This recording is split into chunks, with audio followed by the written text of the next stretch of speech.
Welcome to the Pain Point workshops, scoping more in-depth common challenges and needs of climate services using Earth observation. Um, Today we have an interesting agenda. We will have an introduction to let you know about the context of the Protect project, the objectives of today's workshop, and the methodology that we will apply. Then we will present the results of the spring Pain Point workshops that were held at the end of March 2023. We will go more in depth into the climate policy perspective and the potential of Earth observation in the challenges that we have selected as a result of the activities conducted in the Pain Point workshops and in other activities of Protect. We will present also the preliminary state-of-the-art analysis on potential solutions to tackle the challenges identified. And the core part of the session will be the in-depth analysis of the challenge, in this case, the water challenge, and scoping further the needs, perhaps identifying other use cases in the open discussions. And at the end, we will do some conclusions and next steps. So let's go into the introduction of today. For those who have been already part in other workshops, well, perhaps you will think that we repeat some things, but it's worthy for those participants who are new to this workshop. So let's go to the introduction and the context, objectives, and methodology. For you to know, the Protect project is focused on setting the grounds to prepare a proposal for the Horizon Europe PCP call that is providing a grant of 90 million euros for building on the outcomes on the global Earth observation systems initiatives and Protect. So to develop solutions that tackle challenges related to climate services and using Earth observation. So the objectives of today's session is to validate and further scope the common needs that we have already identified and identify perhaps other use cases under this challenge and define whether the participants would like to be part of the public buyers group. So to express your interest in the challenge and perhaps be part of this future proposal for a joint cross-border procurement, pre-commercial procurement. The methodology that we apply today consists of a brief recap of the spring workshops, the results that we have found out, the state-of-the-art analysis, then we'll present the challenge and have interactive discussions, and we'll have a Q&A methodology. So question and answer methodology. Just for you to know as a background on the PCP call, the Horizon Europe call, what the expected outcomes are the customization, pre-operationalization of prototypes and end-user services in the area of climate change adaptation and mitigation, building specifically on the Copernicus services that respond to the common needs and beyond the state-of-the-art performance targets of a buyers group. What we try to do also is to bring together the demand, enabling public procurers to collectively implement the pre-commercial procurement in this domain, and also to have opening opportunities for wide market uptake and economies of scale by using joint specification and publicating the results widely, and also contributing to standardization, regulation, or certification, removing the barriers to introduce innovations in the market. So to create these possibilities and leading to new businesses and jobs and the possibility to have a sustainable economic growth. So these are some of the outcomes that are pursued by the PCP call that we aim to apply to. So what are the results of the Pain Point workshops? We developed some use cases, functional descriptions, and keywords as a result of the previous Pain Point workshops, and we will work today on the results of those and further scoping of the needs. So during the workshops, we analyze common challenges in 5 application domains. One of those was the marine and coastal environment. And in all of these domains, what we did as a part of the methodology was to describe the present situation, the wish dream situation where we want to get, and some of the steps leading to that. So I will go fast on these. In this marine and coastal environment domain, we identify as challenge the mapping of flooded areas in a rapid way. That was the challenge. We defined some keywords, and also we conducted a survey to know whether other organizations find this challenge relevant to them for the purpose of a joint procurement in the future. The other application domain, part of the workshops that we held in spring, was the sustainable urban communities. Under this application domain, we identify the problem of a waste fire. So fire that comes from waste that is stored, and there's no automated solution to predict fires. And the desired dream situation was to have this automated notification of risk of fire so that environmental agencies can take measures and prevent this type of problems, this type of pollution and damages.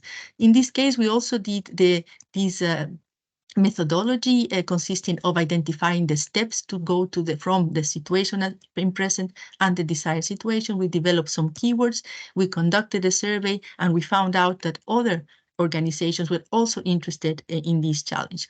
In the civil security and protection domain, we identify the challenge of illegal dumping of waste.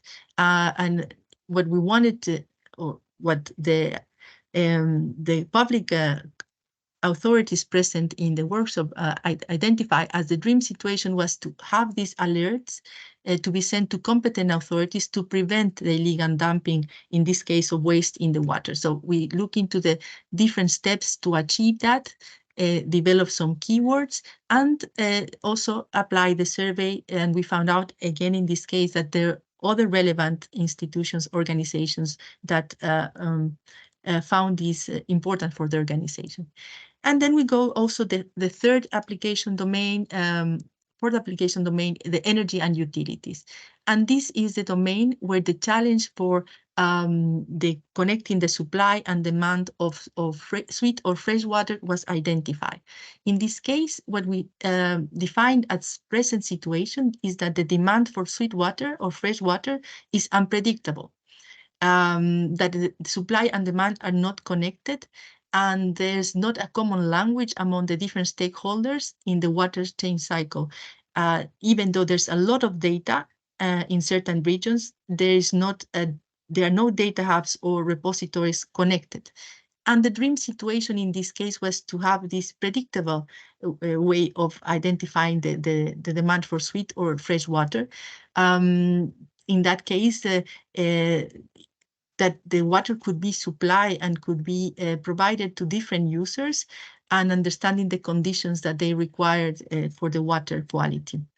In that case, some steps were also identified, so understanding what is happening at the present and the mechanisms in place, also the policies in place at regional, national level, and also it was identified the step of the importance of developing a system that combines the data and the uses for artificial intelligence modeling in order to use the database-driven solutions to improve the distribution of water, identifying for example, the saline concentration, the pollution, the substances, algae, etc.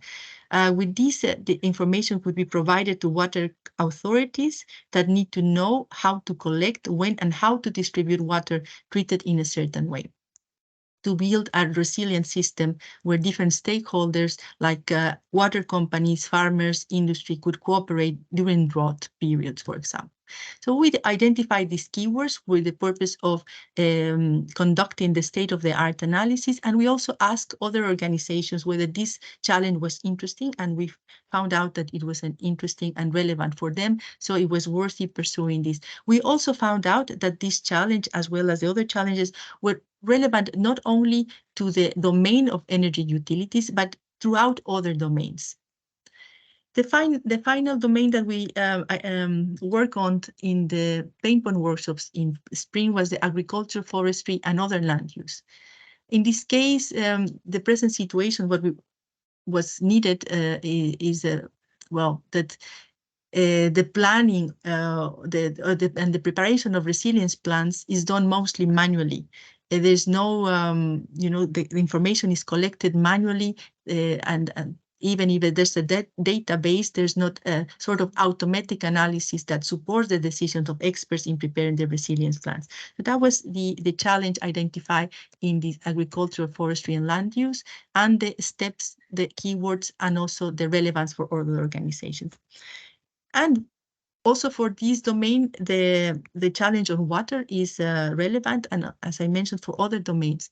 So at the end, we thought about how can we prioritize these different challenges, functionalities, and use cases, and based on the voting and the feedback that we received from different organizations, we listed these challenges and decided on a methodology to select the 4 challenges that were prioritized, and with a mixed approach, looking into the higher scores. That means that how many organizations have told us that this is a relevant challenge for them, and also who are committed as contracting authorities to pursue this challenge in a further procurement. And in this way, we prioritized and selected some challenges. Based on the pain point workshops and also on the consultations with other procurers, in total 7 possible challenges were identified, predicting the sweet water demand to match supply and demand, the flooding in coastal areas and from rivers as well, the predicting waste fires, illegal dumping of waste and tracing, detecting climate vulnerability to prepare resilience plans, building and restoring resilient cities infrastructure, and the predicting peak traffic times and CO2 emissions by types of transportation. Number 6 and 7, these last 2, were the results of the consultations with other procurers, and the other 5 were the results of the pain point workshops. After these, the follow-up discussions with lead procurers, potential lead procurers, and the potential public buyers around these topics in order to prepare other actions like the e-pitching sections with providers, open market consultations, and we'll talk a little bit about this at the end of the presentation. But with this 7 challenge, we decided to apply a methodology using selection criteria to select 4 challenges across domains. So among these criteria were the intention of the lead procurer, so whether there is actually a lead procurer that has expressed the interest in the challenges that could lead a procurement in the future, whether there are other interested public buyers to join this procurement, the climate change impact of the challenge, the maturity of potential solutions to tackle the challenge, so that there is room for innovation, and so that the from initial appraisal of an analysis of the state of the art, we could see that solutions are between technology readiness 3 and 5, and also the cross-border relevance of the challenge. So we end up with the floods mapping and prediction challenge, the fire prediction and prevention, climate resilient water solutions, and sustainable and resilient infrastructure. So these are the challenges that are the focus of our workshops, and today we have specifically the work on the challenge related to water.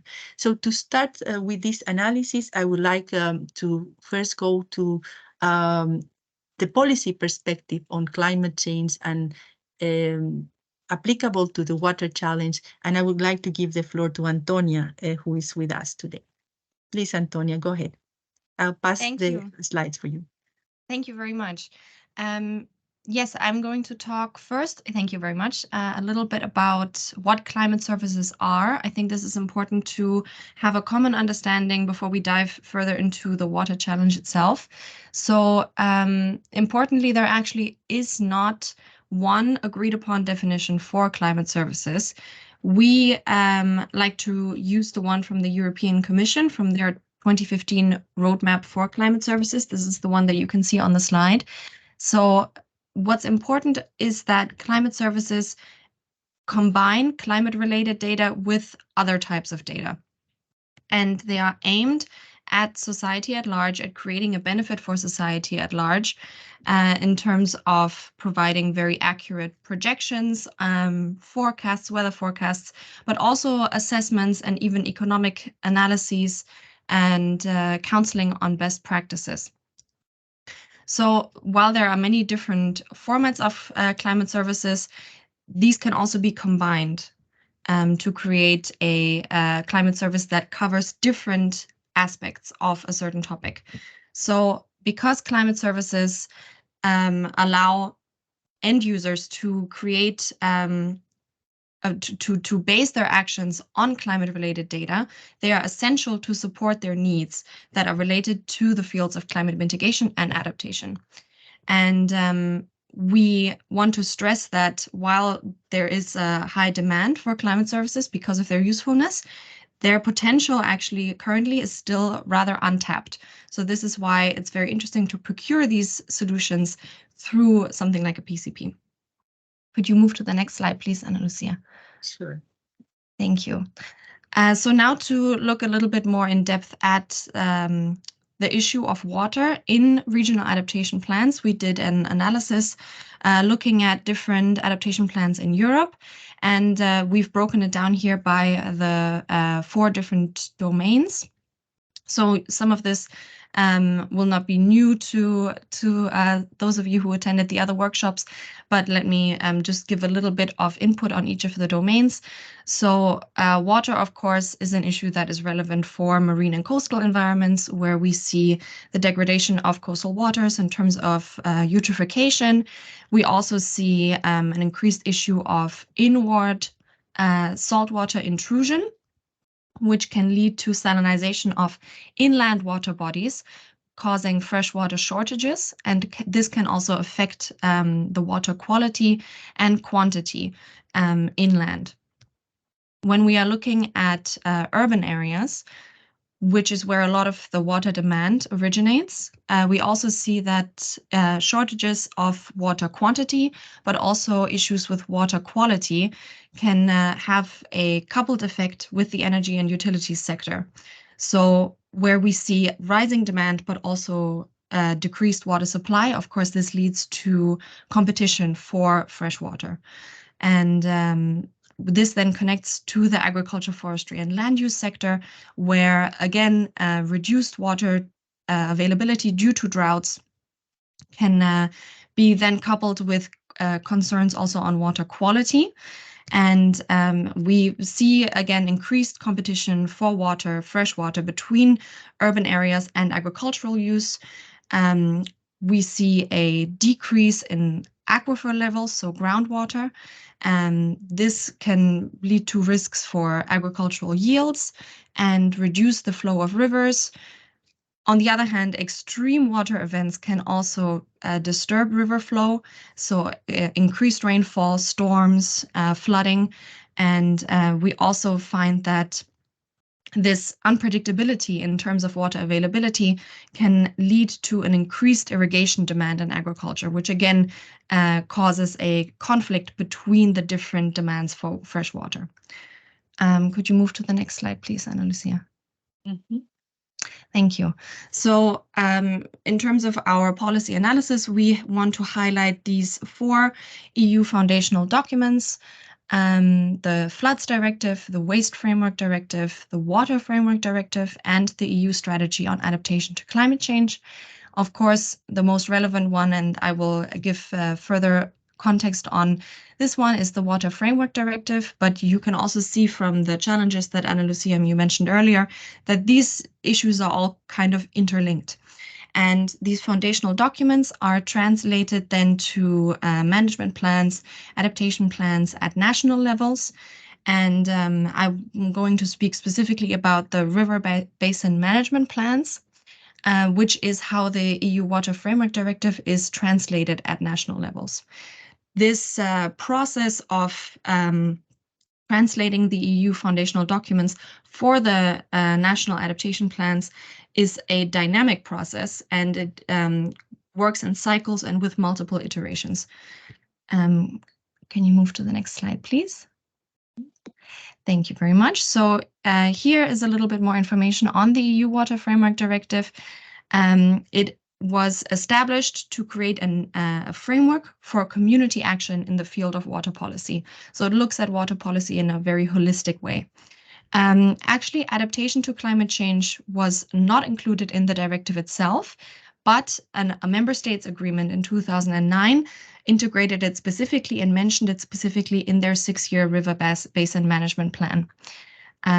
So we see that the issue of climate change is becoming more relevant in the field of water management, which makes sense as we talked about the threats to water from climate change.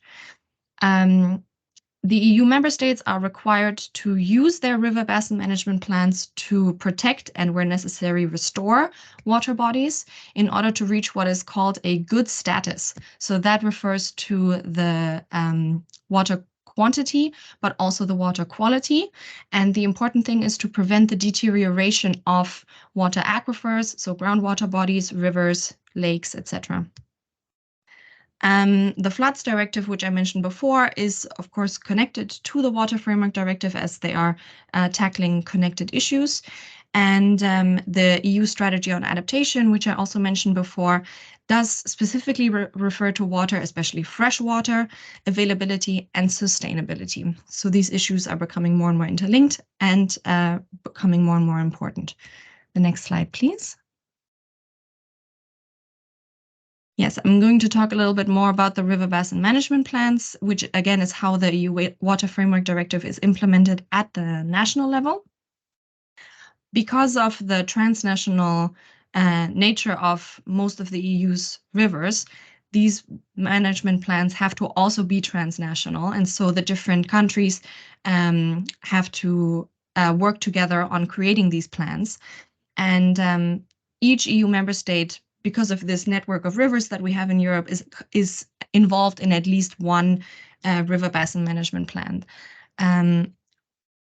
It's also important to note that even though they're called river basin management plans, they're actually not focused solely on rivers, but the entire catchment. So you can call this a hydrographic unit as well. So the catchment feeds not only into a river, but also into groundwater bodies. The river basin management plans are supposed to identify significant water management issues and communicate those to the public. And there are working groups set up, and there is frequent reporting also, as these operate on 6-year cycles. And I think that is all I had to share, Ana Lucia. Thank you very much. Thank you so much, Antonia, for this clear presentation on the regulatory framework and the policies on the water aspects. That's really interesting, and we should take this into account when the communicating also to the market and understanding the the legal framework also for the procurement in terms of what are the requirements or legal provisions that we need to take into account. Let's go now into the next part of the analysis of the challenge of water, but from the perspective of Earth observation. So what is the potential of Earth observation in the context of this challenge? And I'd like to give the floor to my colleague, Joanna. Thank you, Ana Lucia. So now I'm going to introduce you a bit in all these space-related things. And as you might know or not, according to European Space Agency, Earth observation is defined as the process of acquiring observations of the Earth's surface and atmosphere via sensors mounted on satellites, aircrafts, drones, or at the surface, resulting in data in the form of digital imagery. For the last several decades, Earth observation has been an essential tool for monitoring the planet, its environment, the human activities on the planet, but also their impacts. And for example, Earth observation has been fundamental to monitoring climate change over the past few decades because the satellites are providing a clear, uniform, and continuous picture of changes across the entire planet. The vast amount of data collected through Earth observation is processed and converted into actionable information for the end users across several industries. And two supporting technologies enable this intermediate step of processing Earth observation data. These are artificial intelligence and cloud computing.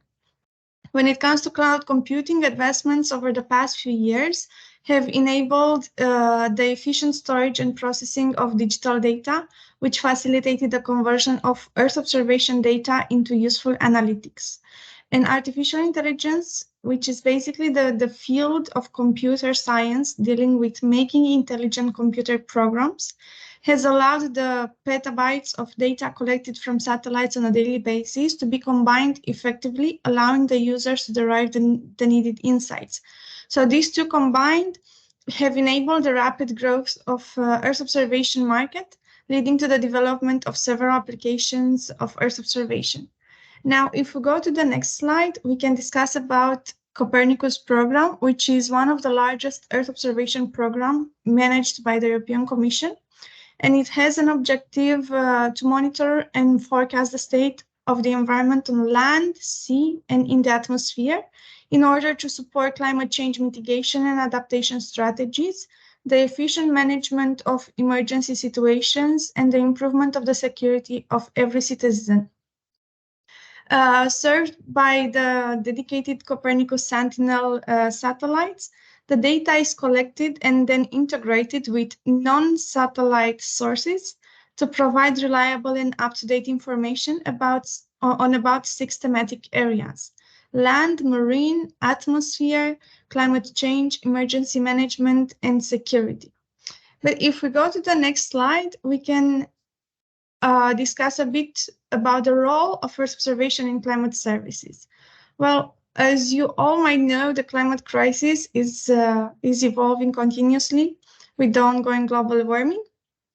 And both governments and businesses around the world are focusing on climate adaptation and mitigation initiatives.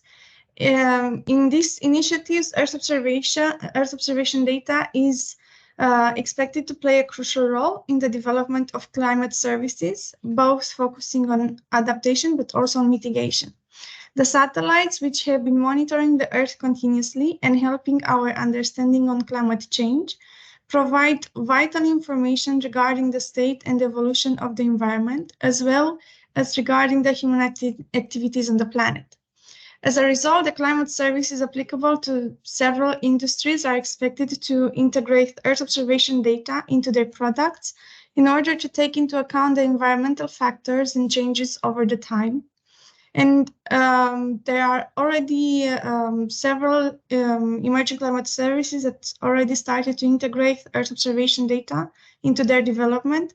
And these services are varying from providing extreme weather alerts for better disaster preparedness to delivering crop level insights to farmers, enabling water savings and improving overall yields. Therefore, there are already a huge number of climate services currently available on the market across different industries.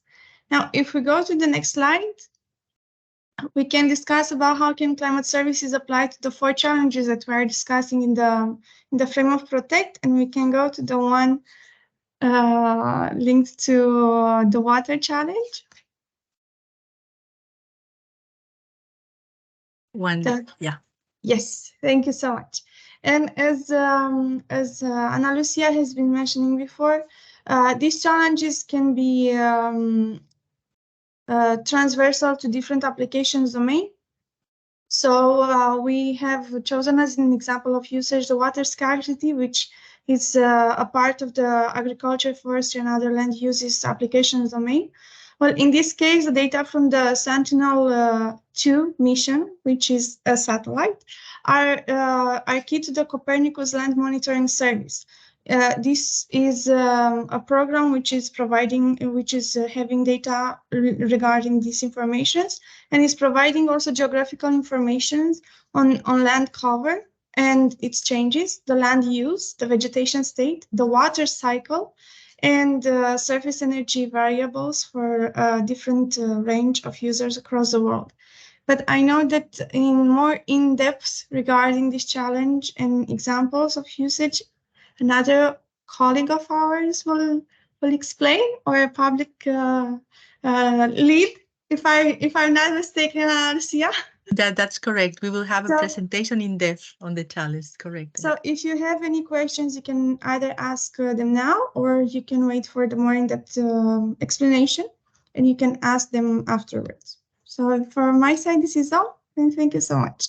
Great. Thank you, Joanna. Thank you for letting us know about the status of Earth observation and the potential of it, especially for the water challenge with this example. I don't see any questions for now, no hands raised, so we can move now to the next part of our presentation, and this is the state-of-the-art analysis, some preliminary results based on the challenge of water. So I'll ask my colleague Maria to join the floor. See? Yeah, thank you, Ana Lucia, and welcome everyone. So, as already said, we after the identification of the challenge, we proceeded with a state-of-the-art analysis. So, in this presentation, we will briefly present you the methodology that we have followed in order to perform this analysis, and also some initial results. The state-of-the-art analysis is composed by 3 activities. So the first part is the analysis of the intellectual property rights. Here we are aiming to have a listing of the existing patents and standards. The second part of the activity is connected with the mapping of the commercial off-the-shelf products that the market can offer and are connected with a specific challenge that we're targeting. And the last part of the activity is regarding the analysis of the material collected from the previous 2 steps and their transformation into a list of technologies, assessing at the same time the TRL level of the technologies identified. It is important to highlight here that the main aim of this analysis is to identify the room for innovation that will enable us to set the grounds for the future pre-commercial procurement. Next slide, please. So let's dive into more details about what each activity is composed of. So the first part of our actions related to the IPR analysis is the macro analysis of the total stock of the relevant patents, standards, and standard essential patents that will give us information on their type, scope, breadth, content, verticalness, technical relevance, as well as identify the associated institution with all this material, as well as the related suppliers that are owning the IPRs. The room for innovation and maybe we can identify some room for standardization, the maturity level, the result that can be achieved by the given solution, the associated expected timeline and investment are other parts that can be identified during the state-of-the-art analysis. So in the scope of our project, and after reviewing the first, let's say, identification and long list of all this material, we will proceed to an in-depth technical analysis of the most relevant documents with the support of our technical expert, having as an end goal to identify the top 10, if applicable, most relevant patents per application domain. It is important to highlight in this first part of our activities that it will provide us, the analysis and the results of our analysis will provide us valuable input for the open market consultation activities, as well as the drafting of the tender documentation, in the sense that it will reduce the knowledge asymmetry between the contracting authorities and the market. Next slide, please. So the second part related to the commercial off-the-shelf products analysis, it will enable us to identify and evaluate what the market can offer that is connected with identified maps. Here, our end goal is to identify at least 5 commercial off-the-shelf products that are available in the market.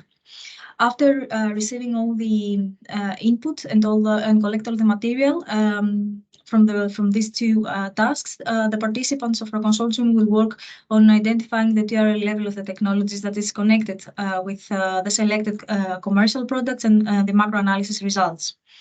Moreover, after the identification of this first list of technologies, we will proceed to selecting the 5 of them that are most relevant for the challenge that we have presented today, and also are eligible for an upcoming pre-commercial procurement. one other part of our activities is also to explore the possibility of identifying some transversal technologies, and this means that we would like to identify if there are technologies that can be applied to more than one of the different application domains. Next slide, please. So here you can see the TRL scale, that it is also mapped with the different phases of the pre-commercial procurement. As you can see, the first phase, which is the solution design, expects solutions available at TRL 3 or 4 approximately, and at the end of the process, we aim to identify, we aim to proceed to have a solution that it is tested and validated in an operational environment and qualified. So we are targeting TRL 7 or 8. And just since we are also working on the climate services, thank you, Anna, for this. In this slide, you can see the TRL scale connected also with the software used for the mapping for the climate services. So you can see here how this applies to the specific targeted domain that we are working on, starting again from TRL 3 going up to TRL 8. Of course, this also depends on the solution and the technology that we will be targeting. Next slide. Yeah. So for the water challenge. So yeah, and for this, I think we have one slide, previous slide. Back. Oh, yeah, here. Yes. Thank you. So here you can see some preliminary results of our analysis, and some areas that the patents identified are and the research that is connected with them are working on. In this regard, our initial analysis revealed that there are, the research community is working on methods for identifying the probability of occurrence of a drought, systems and methods for processing the observation data. Also, there are methods for identifying the risk level. And this is also connected with the early warning and the prediction. There are several material on the water and drought management system, from the status, the monitoring, and the forecast of it. I mean, estimating the progression of an event. And all these are also fed into different graphical representation maps and identifying the information needed for a user. You can see in this slide also the technologies and the underlying technologies and tools connected with the above mentioned material. I won't stay long with this, but it's important to highlight that the majority of the research is focused on the software part of the solutions. However, it is strongly connected with some hardware material like multi-sensor input and other methods, mathematical methods and algorithms that are connected with the end solution. So just to conclude my presentation, we have also included in the next slide some results, some search results from the tool that we are using for this analysis, the Analytics platform. So in order to proceed to the state-of-the-art analysis, the first step is, of course, to identify the list of keywords that we need to use. In that sense, the keywords are connected with underlying technologies that are most relevant with the challenge, and keywords that are connected with the challenge itself, describing the different gaps. So you can see here the different keywords that we have used for our analysis. And in the next slide, there are some examples of the outcomes of our research. As you can see, with the tool, with the Analytics platform that we're using, we have some results related to a long list of patterns connected with the keywords that we are using for our analysis. We have several information about the different the different areas that are connected with its patent, like the size, the team size, market coverage, and the radicality, and other indicators that are included in the tool. And I think in the next slide, we also have several outcomes from the tool that we're using on the graphical representation of where the majority of the research and the relevant patents have been included. Okay, yes, here.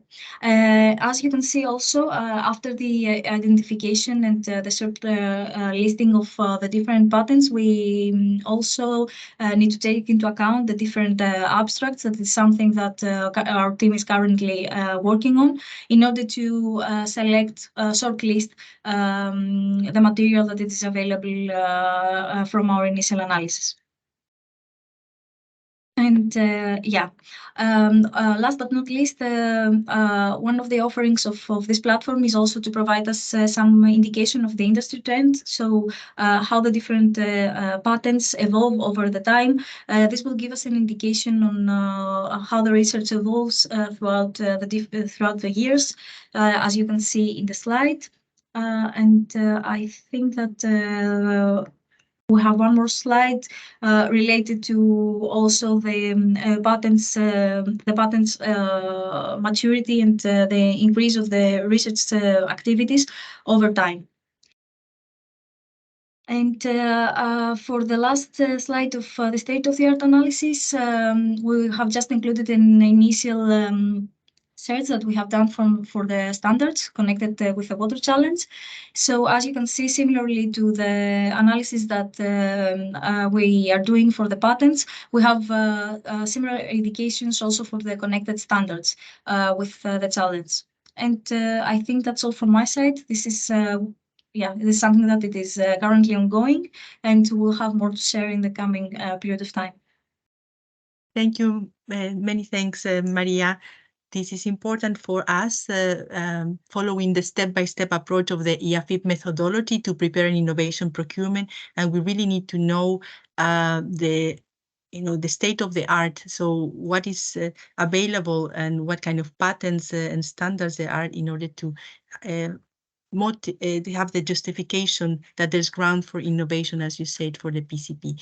And now I am really happy to give the floor to our next participant. I'm going to go to the presentation just to go more in depth in the challenge of water.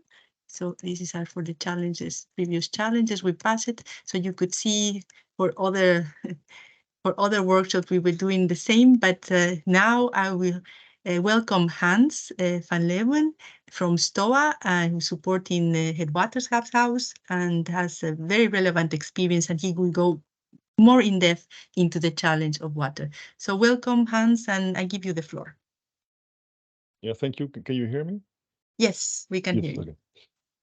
Okay, thank you very much to give this opportunity. So together with the Waterschapshuis, STOA is on behalf of the operational water authorities in the Netherlands active in providing information for water management.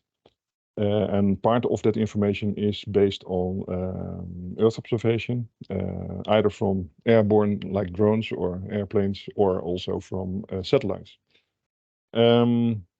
Very important is that previous to this presentation, I had 2 years of interaction with 6 ministries on the climate adaptation strategy, on how to support the policies in the coming decades, also answering to the Green Deal ambitions from Europe, but also the national ambitions on climate adaptation.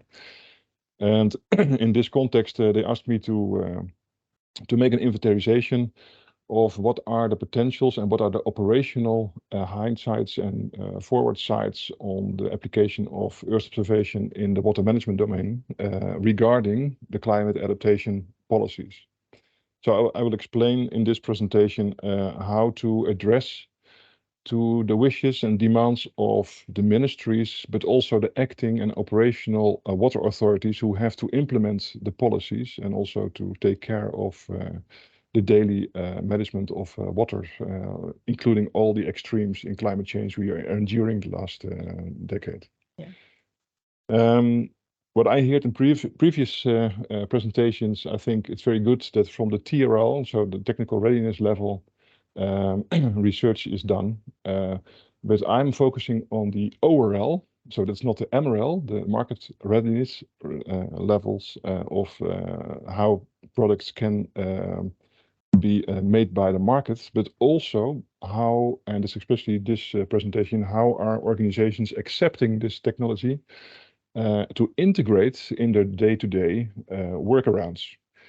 So organizations need to be ready, and sometimes those processes depends on culture, but also on traditional workarounds, and that requires a lot of energy to give the technology a chance to incorporate into the day-to-day practices of the water management boards. So this will be the focus, and I think it's crucial if European policy needs to be implemented, like the Water Framework Directive, for example, and the river basin part of that, you need to take care of the user acceptance in this whole process.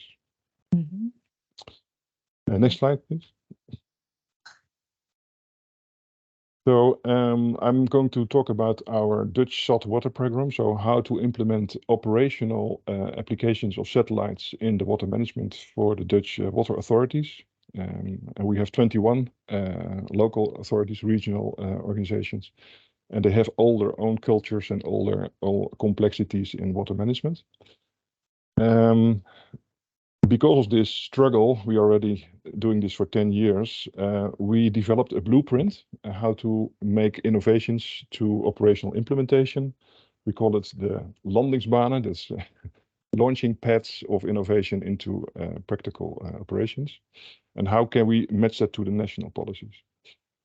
And then for that, I did this inventory, and I will also try to translate it to the European context and also to set it up how to work around in the direction of the Protect Challenge, the water challenge, and how can we, well, express our national needs to the European context and the cooperation with other member states.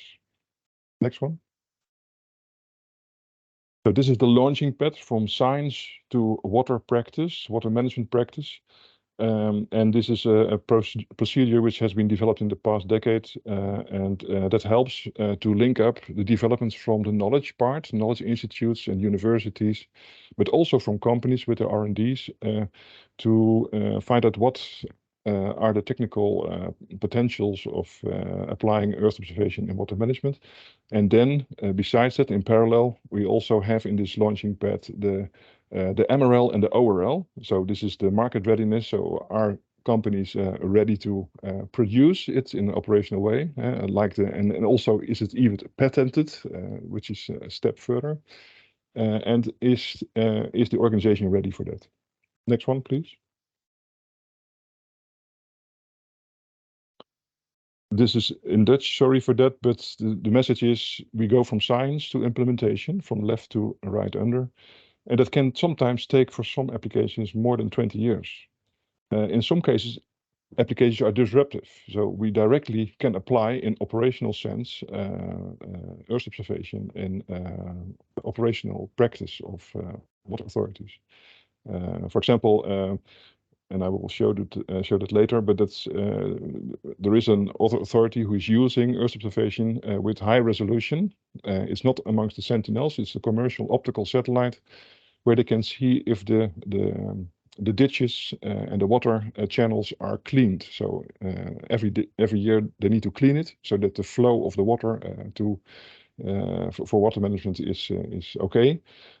So you need to get rid of the water plants and also the mud on the floor to some extent. Of course, there's also an importance to ecology. So you need to preserve also the biodiversity. But there is a balance between water management and flow of those channels and the biodiversity in that. So, but this is working, and it's a disruptive applications which within 1 year has been applied.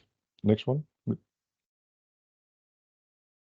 So in this launching pad, you have all kinds of elements. It's only a part of the elements to follow and to understand how we can bring technology to operational practice. So those are some keywords which are part of this launching patch of the TRL, MRL, and the ORL process. One of the most important one is the validation there. So you need to tailor this application to the local context. So you need to work demand-driven and also to incorporate the practices of the user in the end. And that means that you have to have an interaction on that and also to validate not only on technical part, but also on the acceptance part and the resistance and cultures of the different users to make it a success of implementation. So you need to make a hybridization in the working process to make it work. Next one. So from idea to operational in operational management, this is the launching pad. And together with the Waterschaphuis, we work from the applied research part from the STOA with companies, but also with universities and knowledge entities towards an operational information procurement. And there are all kinds of elements of this part which has been done by the Waterschaphuis, and I will explain you that later. But this is the cooperation we have in this launching pad. Next one. It's a complex thing, but it's an example on the horizontal on the top. You see the different applications we have been launching.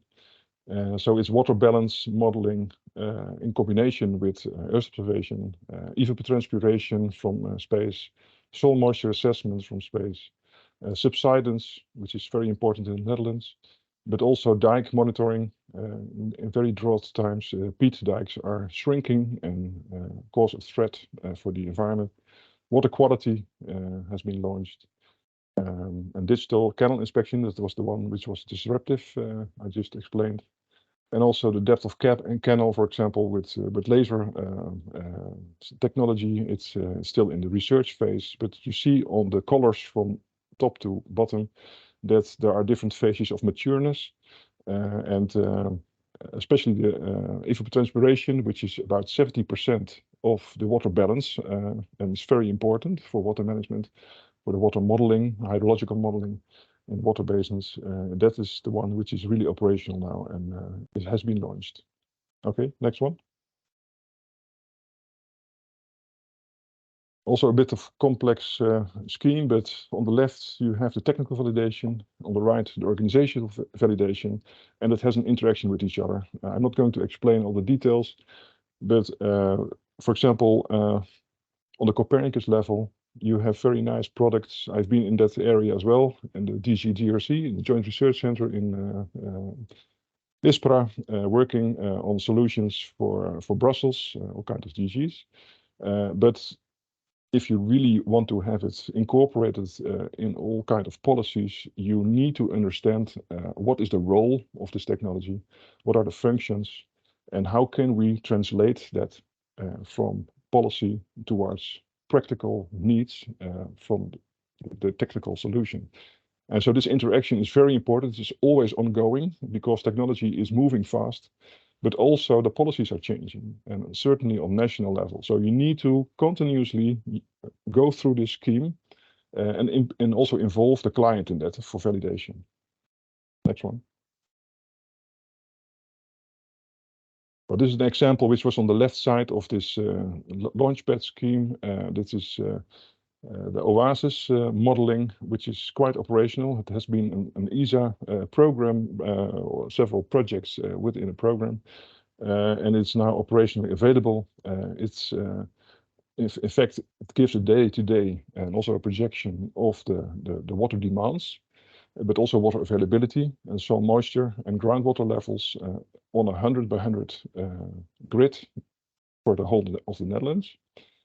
And the satellites on the left is only one part of this whole scheme. The modeling and also the validated and the calibrated modeling and local valid models to apply, that's the most part of the work. And you need, of course, actual information, like the weather information, the weather input, but also the evapotranspiration, so which is 70% of the water balance. And that helps you to actualize those modeling local situations and help you to manage your waters in regular, but also in crisis situations. Next one. This is a scheme how it works in practice. So we have to regulate the water. We have to let it in, or we need to keep it in the channels. And there is a very sensitive balance in that. The Netherlands is very good in get rid of the water because we are the end of many big rivers in Europe, like the Rhine and the Maas, coming from France. And of course, you need to get rid of the water because the Netherlands is lowering.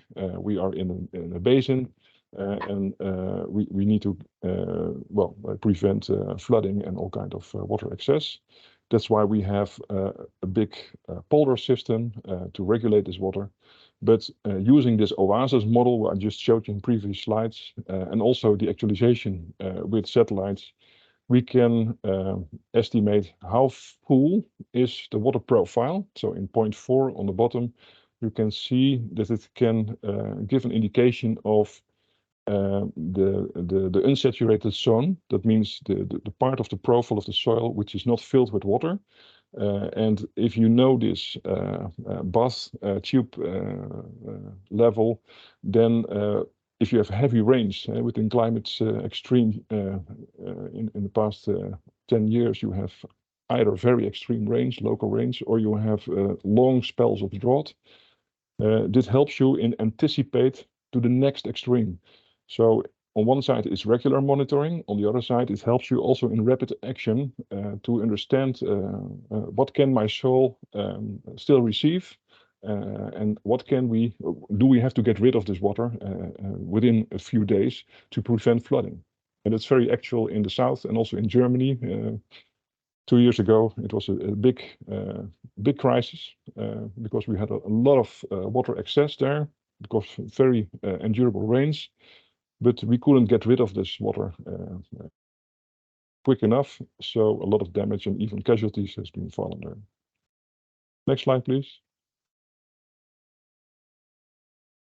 So it's very important to have efficient water management, and it's important to have information day to day to follow this water management, but also what is the impact of the policy. So are we doing it right? Do we have to improve our actions? So it's also a way to iterate and also to improve your water management and to learn, and also to improve the modeling and knowledge behind it. And that's very important for sweet and fresh water in the Netherlands, because also due to sea level rise, a lot of salt is intruding into the groundwater in the coastal areas. So you need to push back with sweet water from the IJssel Lake, which is a central big lake in the Netherlands, and the sweet water, and that helps pushing back the salt water from the west. And so it's important to have actual information on water availability and the storage capacity I just explained. So how full is my bathtub, and should I empty it, or should I allow water to come into that? Next one, please. So those are examples from Dutch operational information on water storage from OASIS. It gives you a very nuanced oversight, and the delineated areas are water management areas. It's very fragmented in the Netherlands, but every polygon is its own water management area. So and they need to communicate with each other as well. So that's also important, that you have oversight with satellite information and also a standard way of looking at the same way to each water management area in order to communicate with each other. Because if you want to get rid of water, it comes to the next neighbor water authority. So you need to help each other to get rid of the water or to let water in. Next one. And this also applies for soil moisture. So this is more on the top, but also translated from that to the unsaturated zone. So directly you can also, so not only with a model like OASIS, but also directly from the satellites, you can estimate soil moisture on the top soil in the 5 centimeters with radar. But there are also all kinds of other models to translate it to groundwater and also to. So we have different solutions to look at the same area with different independent sources from satellites, which also help you to improve the insights and the actual situation of your soil moisture in that area. Next one, please. I'll just click on them. So it's important to have actual moisture content profile water management insights for each management area. And Oasis is a big help for that. It's already being used by water authorities, but not all of them are using it. So we still have this ORL, the organization readiness level is not at level 10. So we have to work every day on that for community of practice and how to to convince the water managers that it is really a good instrument. And it's also important that you use it for keeping or pumping the water, as I said, but also to improve your water balance modeling. So it's helping your validation from the model part. And also it helps you in assessing what are the neighbor relations. So we have a pilot area in the west of the Netherlands where we did in the Amsterdam region, where we already try to understand how can water area managers talk to each other using this type of data. Next one. So it's important what's needed on policy level. We use this 6M, so measurements to understand mechanisms, to model, do a social but also economic beneficiary analysis, cost-benefit analysis. Is it giving efficiency? Does it help our organization? How to take measures, that's point 5, and then what are the impacts of those measures? So to monitor again. So in this cycle, you have many functions where remote sensing can help you, with the Earth observation can help you to understand. But each function has its own requirements to the technology. So you have to translate it back into the chain to your technology formats and requirements. And also in the procurement, you have to use these requirements to understand how can we comply to those wishes. Next one. Yeah, this is also to understand that it's not only water management and also applications we have in climate adaptations, but with also indirect information you can derive from satellites. For example, greenhouse gases and emissions indicators, that gives also information on soil subsidence, for example. If peat is oxidizing, then CO2 as carbon dioxide is emitted. So, and you can measure that not only by the subsidence measurement indirectly, but there are also future satellites are working on that, also in the Sentinels, but also in Canada, for example, the methane set, for example, to assess what is the concentration of gases emitted by area. So there are other applications indirectly which can be an indicator that something is happening as a result of water management. So and that can also help you to give an insight. Do my measures, for example, to prevent subsidence, that carbon dioxide is less or more emitted by doing this. So it's also to monitor the impacts of your measures. And the same accounts for the other topics. I'm not going into that, but salinization I already talked about. It's important to give a balance between salt and sweet water. But also the amount of local water storage. So it's very important, I just explained, in the management areas to prevent local flooding, for example. And drought is also very important for agriculture and nature. So you need to find this balance between keeping the water or pumping the water, and also to find out what can be irrigated and what not, because we have bans on irrigation sometimes, because the groundwater is then too much depleted, and that causes a lot of drought also for natural areas. So you have to find this balance between different sectors. Next one, please.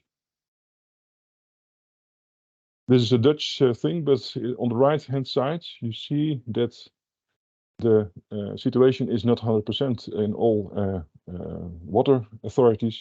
These are the top 7 water authorities which are not complying to the wishes of the water levels. And also on the right bottom, you see that that a lot of water authorities cannot prevent that there is a lot of flooding and too much water in the area. So the management is not optimal and certainly not in the last decade. And that was the press release in March 23. So the water authorities, the local water authorities, the 21 we have, are not ready yet. And that's an important signal.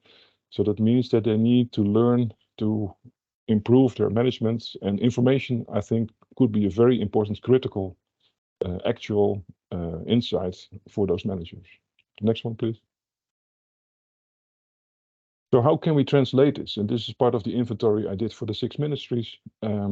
So how can we translate climate adaptation and policy needs from top to bottom, to policy indicators, to information needs.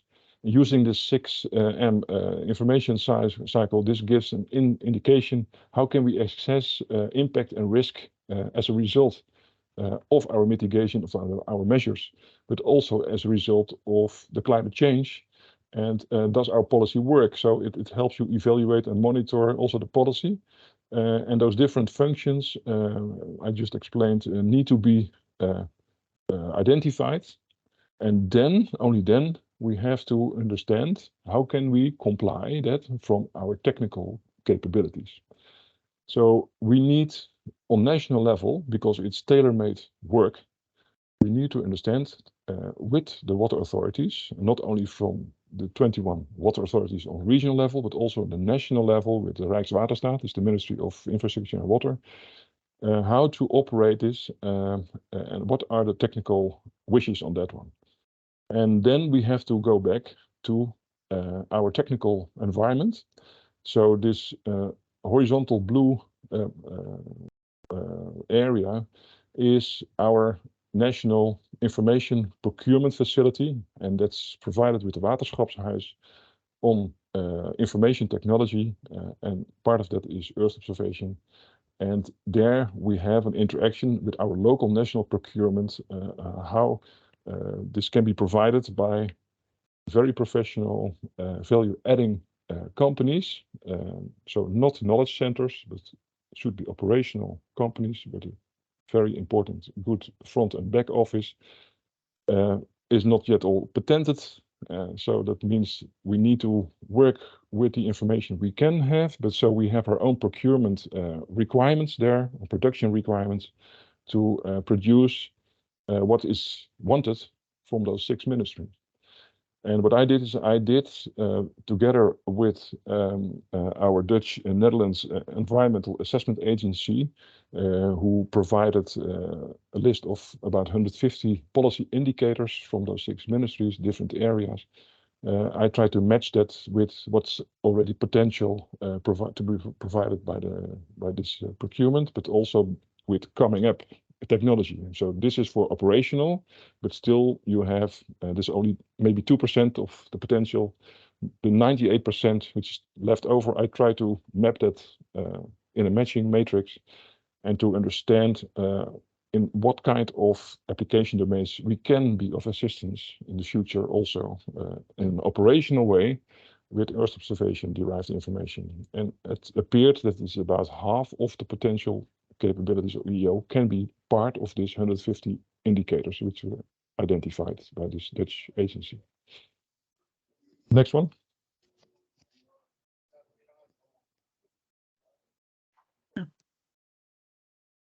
It's a bit complex, but it's just to show you that from the left side on the data source part, and it's not only Earth observation, it's all kind of information, also standard information, which is being produced, like topographic information and civil information on our national social economic infrastructure. And that is inputted into the whole chain towards operational. So once we have identified an operational Earth observation potential information product, it needs to go through this whole chain in order to give a floor to be used in the workaround of the water manager. And that means that this part, that's a very important part, is that we need commitment of all those users. So we build business cases before we launch this information and produce this information in a framework of 4 years, for example. And then we need to understand, are they really committed? Yes, then you have to pay for the coming 4 years, and then we will produce it. And from that part, we can start a procurement situation so that we can go through this whole chain. And in the end, we hope to get multiple business cases following each other, because we need a long term, certainly in climate adaptation, you need to think in decades and not in 4 years. So you need to understand, how can we find mechanisms to improve the user domain and the ORL, the organization's readiness, to keep using this information and to start to use it more and more in their operational and daily practices. So there you need also a community of practice process and also continuously discussion on improving and so on. So this is an iteration, and it needs to evolve. Okay, next one. So yeah, we think this for the water boards, it's now in the business cases. It's clear that several applications are now operational and can be used and are used, but not fully by all the water boards. But the ministries, where I did also this inventory to, they see it as a very interesting potential future source of information for their policies, and certainly for the climate adaptation policy, which is a multidisciplinary way of looking at it. And they see the potential of satellites as a part of outcome of this report. Before that, and that's still a big problem, is that the ministries are still wrestling and struggling in how to define their policy indicators and their needs. And partly they have to comply to the European directives, like the framework directive of the Nature 2000 directive, or all kind of others, the water quality directives. And that means that they also have to translate it, what your previous colleague also told us, from the European framework directives towards national policies. And in that struggle, they have to present to us, we are the operational information hubs, in this case for the water boards, which are operational practical water managers, but the ministry also have their practical water management on larger scale, and also the communication and also interaction with the member states surrounding the Netherlands, for example, like Germany and Switzerland and France and Belgium, because we are in the same river basin. So we need to understand how can the different ministries and also the Ministry of Abroad can be in a joint situation defining one standard and one wish and one format of what is needed to have a standard and also unified way of communicating with each other. And that requires time, but this study has, and also for Protect in the future, we need to understand that this is a process of adaptation, and it takes time. Next one, please. So that's fine, that we might use in the future, if it's all working out, that we can use Protect as an important link from our national way of looking at it, also towards what's needed on European level. And there is a big discussion here also, because the Netherlands Space Office, which is the Dutch representative of introducing space technology in the Netherlands, they advocate the Copernicus program, but we see in the level of operational readiness, certainly from the client perspective and also from this inventory of needs from the ministries, that it's not complying to their needs. So you need a sort of hybrid situation between national and European service provision. Maybe, and we have to investigate that in the future with this Protect program. So how can we find out what are the exchange mechanisms, and how can we adapt technology in the right way so that it is tailored and also accepted by the local, very local regional user groups. Next one. So for example, here, just to focus on another country, and you can see here, for example, that all those different water management units in a one river basin, this applies for every country. You need to understand how the relations are between the river systems and the water systems, but also the climate. Are you near the coast or are you inland? So you have different temperatures, and you also have different influence from oceans, but also the weather systems are different. So it's very important to understand from each other how things are related, and you have to start on the most smallest operational water management level to come up. So I think from bottom up, and somewhere we have to find out how can we do it from top down, from the European way of looking at it. Next one, please. So from the European National Water Monitoring, there are many relations already from the Dutch national government. So the Ministry of Infrastructure and Water already have on water quantity and quality relations with the European part, also on coastal defense, for example. Water is also a big cooperation there on national level. Still, it needs to be translated to the local level with the water authorities, but this is a first step. And also in early warning, there's the EFAS system, which is developed in the Joint Research Center, and that is really working, and they use the information daily to warn or to anticipate on situations.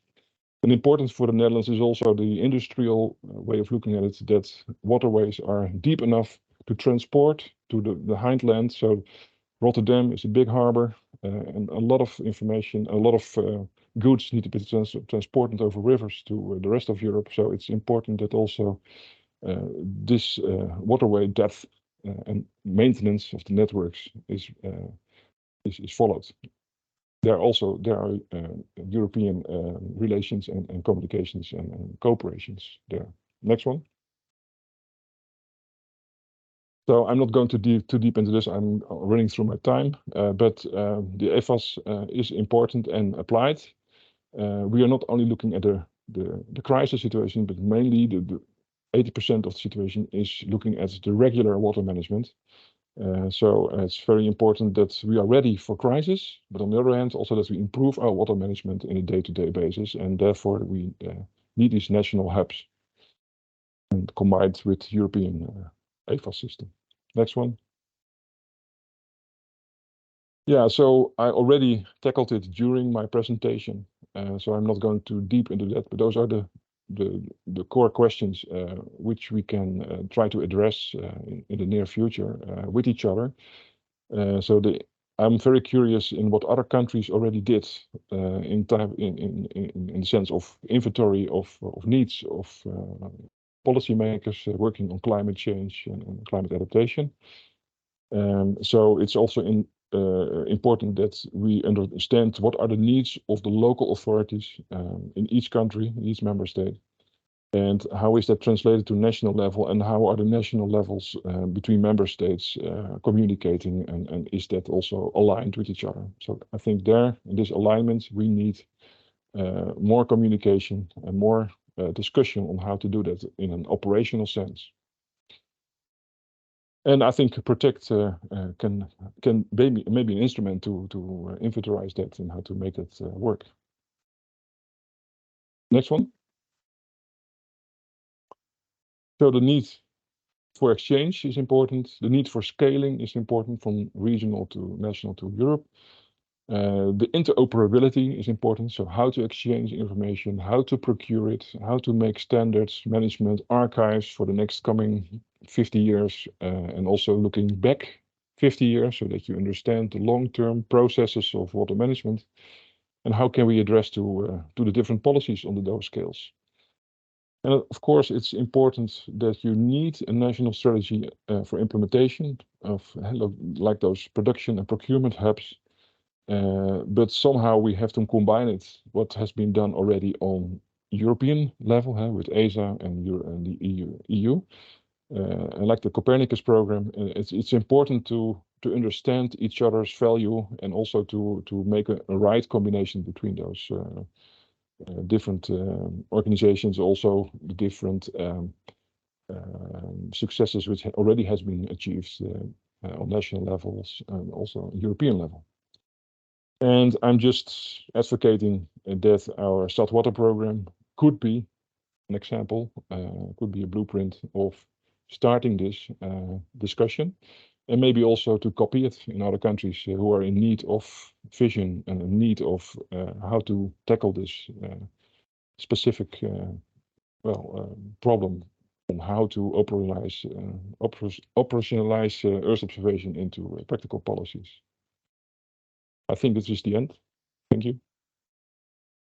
Thank you very much, Hans. Really interesting. You see that there's so many factors to take into account, and the impact that the water aspects, the water management has in the whole Europe. So it's something that needs to be seen from the perspective of cross-border aspects and cooperation. I would like to see have any questions. Perhaps Stefan, I see you that you connected your camera. I would like to make some comments on that. I see your hand is raised. Please take the floor. Thank you, Hans. Very interesting and also very promising.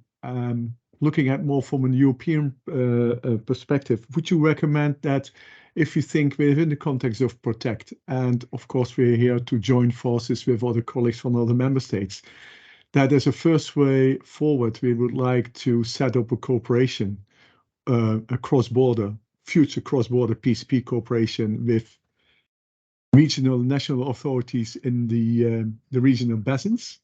But what has been explained, for example, in the Danube region, what you just show, or of course in the Netherlands with Germany, etc., is that the most logical way forward to cooperate with organizations, that already have been set up or organized from a governance perspective in these basins?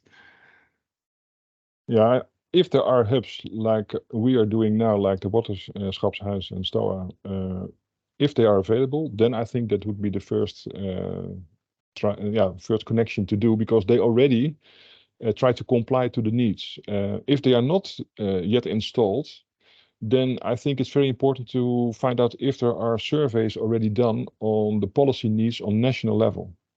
And if it's on local level, on regional level, is also very well, but national level is important, because then, and that's, we are also fighting for that, is that what we are doing for the water local regional authorities, that should be also be a national responsibility in the end, because the water councils cannot pay for all the data which has been generated. The costs are very large.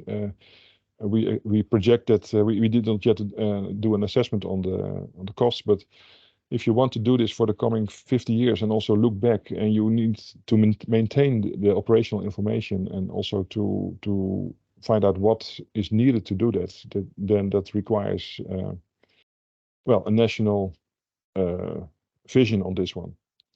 And that's still in the Netherlands is not yet there. So it's in regional water authorities, we have this understanding by doing these business cases and by information type, but not in the whole domain of all potential applications. So that requires every time a new commitment. And so we need to find out, is there a possibility to either from Europe, but better that the national governments have a vision that we need an operational production of information on this one, and where possible with Earth observation, because the unique situation is that Earth observation has an oversight.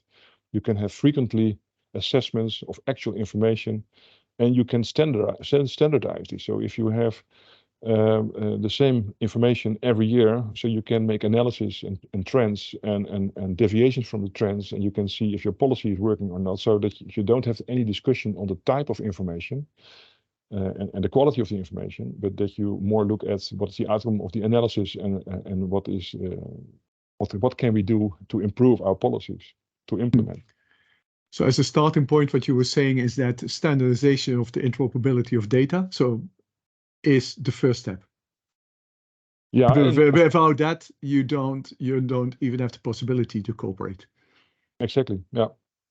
But Okay, we that have would to be do it- interesting. Sorry, Yeah. Hans, if I may, is someone from Jona, you're there? What is your view on this? Or perhaps someone from Climate Kick looking, I don't know if someone is there. Antonia, what will be your view on this? I think it really speaks to kind of an issue that you wouldn't think we still have in Europe on the standardization of this kind of data, because the river basins in Europe are all well, not all, but transboundary. So you would think that this kind of data is standardized and is kind of transferable between different countries. So I think that's a really important issue to tackle. And Europe has the Copernicus program, has this kind of high quality data available, but there's still a way to go. So yeah, I think it's a really important point to raise for sure. And if you can't, if we're looking at, we start from the river basin scale, and even there, it's difficult to obtain standardized data, even though everyone that is responsible for the river basin is essentially working on the same thing. I think overcoming these challenges will be crucial for future river basin management for sure. But as stated by Hans, it is not that it's not only about the Copernicus data, because the added value apparently for the Dutch users is limited. That's what I've understood from the presentation of Hans. So we need also other satellite data, put it like that, not only from Copernicus, but also from commercial satellites, whatever it is. So like a sort of information or data hub, however it be called, under what kind of governance structure is one of the first things that needs to be tackled. Yeah, I think this is one of the issues with Copernicus uptake, that they are just, even though they are able to collect this data, perhaps they're just not, bringing it to the user base as efficiently as they could be. Mm-hmm. I would like, Jona, are you there? Joanna? Joanna? Yes. I'm sorry, I was listening to what Antonia was saying. Yeah, I totally agree with what Antonia said, but at the same time, I know that there are also other European initiatives like Protect, which are trying to combine the data, like the space-based data with non-space-based data, in order to be able to provide better accuracy and better insights as well. Yeah, this is also something I was thinking of before, when of course we're talking about the quantity of water, but an important issue is also the quality. And of course that's far harder to assess with remote sensing Earth observation. So you do need this combination of in situ data with remotely sensed data. But it's still, I would say that it's still like quite a long way to go to be able to get the proper standardizations as you are seeing like in other type of technologies. Are there any I call it colleagues from Hans from other member states in the audience? Would great to receive their feedback, what they're thinking about it. Anybody from the participants? I see Florence, Jaime, Borum, Sophie. Please, yeah, it would be great to have your input on the presentation, on the discussions. So feel free to open your microphone, or also to post in the chat any questions, any input you may have. Yes, we have something. And Sophie says, what would be the next steps for you to proceed in a timely manner? You mean in terms of describing the challenge, or the steps in with regard to the Protect development of the challenge and preparation of a proposal? Or what do you mean, Sophie? Next steps? Can you hear me? Yes. Yeah, sorry. I'm working from home, and the connectivity is really low, so I don't turn on my cameras. I apologize for that.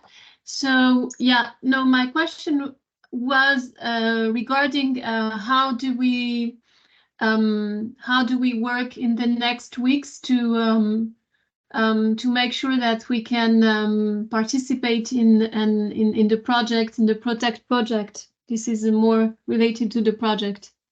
Okay. Okay, thank you, Sophie. Yeah, indeed, your expression of interest is fundamental so that we can invite you to join the further meetings and participate in the open market consultation. We will share with you, if you express your interest, the prior information notice. We can list you as contracting authority there and also participate directly in the open market consultation. We'll share with you, for example, the market consultation documents, the annexes for you to check, for you to provide input. And then based on the results of this market consultation that will also challenge the findings of the state-of-the-art analysis, we define the maturity of technologies, the possibilities that the market can offer, and which way and which R&D let's say, which gaps, technological gaps we find so that we can decide on which R&D focus on objectives we can define the PCP. So that's some of the steps until November. We will have the market consultations in mid-November and the preparation for the call. The call is open in October and the deadline of the call is on February 2024. So by February 2024, we will need to have already a good description of the challenge and the proposal for the application to the grant, the 90 million grant of the European Commission. Would you like to add anything, Stefan, in that regard? Okay, thank you for your answer. Personally, I don't have all this information. I think I have to contact with the what we call the geographical information systems officer in our organization, and he's the owner of the data. So I think that he would be the relevant person, and so I should. This is what I should do now is to pass this requirement to him, but the person in charge of the water agency sent a message. She had to leave during the meeting, and she's sorry. But I will make I will call them and see if they are interested, and they are the functional users, so they should be answering instead of me. You know, but I will check with them and I will let you know as soon as I can. Thank you very much again for this interesting meeting. Thank you so much, Sophie. And also Melissa posted on the chat the information about the PIN, the open market consultation, and how to be registered to be part of the public buyers group. So you can go to the click on the link of the Protect website and register yourself to be part of the buyers group. I think this is a very interesting discussion, and I really like the presentation, Hans. It's really insightful, and we see that there's a complex situation, but that's precisely what we want for the PCP challenge. That's why it's a challenge, and we see the potential here to, like Stefan said, it's a promising area to keep on working, and we definitely include this and translate into the market consultation documents, and will require you also to give some input in that in a later stage. We are over 5 minutes. If I would like to give the floor to you, you are always welcome to send us a message to provide input, you know, by calling us or by sending us a message. And I will go quickly just to the conclusions of today. Yeah, very briefly to let you know that we will publish the PIN. Well, first we will have some e-pitching sessions just to complement the state-of-the-art analysis. This will take place on 18 and 19 September. So technology providers are going to pitch about the solutions they have to tackle these challenges. So you're welcome to participate as observers in this e-pitching. We will publish the PIN. It's expected to be published on the 20th of September. That's the prior information notice announcing the open market consultation that will take place on 15 and 16 November in the form of webinars. And the participation of public buyers interested is really relevant in that case to have the dialogue with the market. And we will prepare the public buyers group based on the expression of interest And after the market consultation, we will develop a business case and a procurement strategy to prepare for the proposal of pre-commercial procurement action of Horizon Europe. So that's it from our side. Thank you very much for your participation. I welcome your presence here today, and please keep in touch, send us your input via email, or also register through the website of Protect. Thank you so much. Anything else from your side? Thank you. Thank you. Have a good day. Thank you. Bye. Bye-bye. Thank you. Bye. Bye.